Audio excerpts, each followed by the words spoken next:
नमस्कार दोस्तों, आज मैं आपको माघ मास में नित्य नियम से सुनी जाने वाली गणेश भगवान की कहानी सुनाने जा रही हूँ। प्रेम से बोले गणेश भगवान की जय हो, माघ मास की जय हो। एक समय की बात है, एक गांव में एक किसान रहता था। उसकी दो बेटियां थीं, कमला और बिमला। कमला की शादी अमीर परिवार में हुई थी, पर बिमला की शादी गरीब परिवार में हुई थी।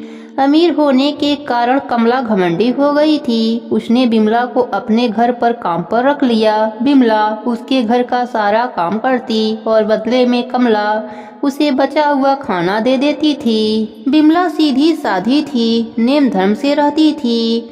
वह गणेश भगवान का नित्य नियम भी निभाती थी। जो भी खाना लाती उसको पहले गणेश भगवान को भोग लगाती, उसके बाद ही वह खाती या अपने परिवार को देती थी। एक दिन कमला के घर में खाना नहीं बचा। बिमला ने जंगल से कुछ आंवले तोड़े, उसे उबालकर उसने पहले गणेश भगवान को भोग लगाया, फिर बचा हुआ खाकर सो गई। उसी रात गणेश भगवान ने उसके भक्ति की परीक्षा लेनी चाहिए। उन्होंने एक बूढ़ी औरत का भेष बनाकर बिमला के घर का दरवाजा खटखटाने लगे। बिमला ने उठकर दरवाजा खोला तो देखा एक बुढ़िया खड़ी है। बिमला ने पूछा, माँ जी आपको क्या चाहिए? बुढ़िया ने कहा, मुझे बहुत जोरों की भूख लगी है, कुछ खाने को दे दो।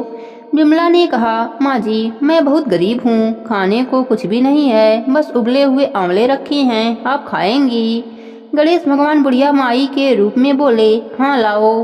तब बिमला ने भोग में चढ़ाए हुए आंवले बुढ़िया माई को खाने को दे दिया। खाने के बाद बुढ़िया माई घर जाने में असमर्था दिखाई। तब बिमला बोली, आप चिंता मत कीजिए, आज आप यहीं पर सो जाइए, कल सवेरे चली जाना। बुढ़िया माई खा पीकर वहीं सो गईं। थोड़ी देर बाद बुढ़िया माई की नींद खुल गई। उन्होंने कहा, बेटी मेरा पेट खराब हो गया है। बिमला ने कहा, आप अंधेरे में कहाँ जाएंगी, यही किसी कोने में निपट लीजिए और अपना हाथ मेरे बालों में पोंछ लीजिए, सुबह उठकर मैं साफ कर लूंगी। बुढ़िया माई ने वैसा ही किया। जब सुबह हुई तो बुढ़िया माई वहाँ नहीं थी। बिमला को लगा शायद मैंने सपना देखा होगा। ऐसा सोचकर वह नहाने के लिए तालाब की ओर चली गई। जब वह नहाने लगी तो उसके बालों से सोना झड़ने लगा। आसपास के लोग देखकर हैरान हो गए। अब बिमला को रात की बात याद आई। वह दौड़ी दौड़ी घर आई। घर आकर उसने देखा कि घर के अंदर चारों ओर सोने के सिक्के बिखरे पड़े हैं। वह खुश होकर गणेश भगवान की जयकारा लगाने लगी। उसने अपने बेटे को मौसी के घर से तराजू लाने के लिए भेजा। उसका बेटा मौसी के पास जाकर तराजू मांगने लगा। मौसी ने पूछा, तराजू का क्या करेगा? बच्चा भोला था। उसने बताया, माँ सोने का सिक्का नापेगी। कमला ने कहा, घर में खाने को दाना नहीं और सोना नापने की बात कर रहा है। सच्चाई का पता लगाने के लिए वह तराजू के नीचे लट्ठा लगा दिया। बच्चा तराजू लेकर चला गया। जब सोना नापने का काम खत्म हो गया तो तराजू मौसी को लौटाने आया। कमला ने तराजू को उलट पुलट कर देखा तो उसके नीचे एक सोने का सिक्का चिपका हुआ मिला।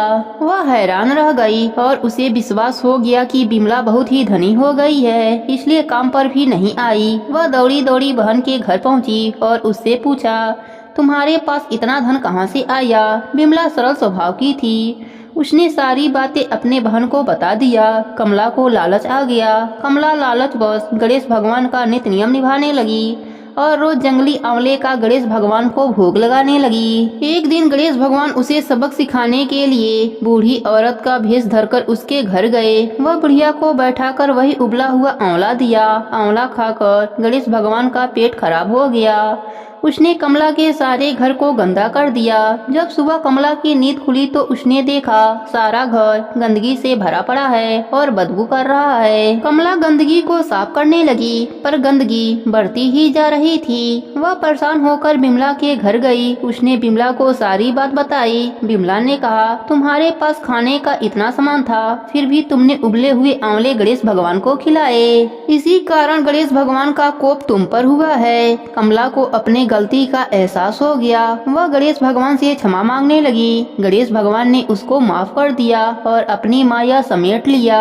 हे गणेश जी महाराज, जैसे आपने बिमला पर अपनी कृपा करी, वैसे ही अपने सभी भक्तों पर अपनी कृपा बनाए रखना। प्रेम से बोले गणेश भगवान की जय हो।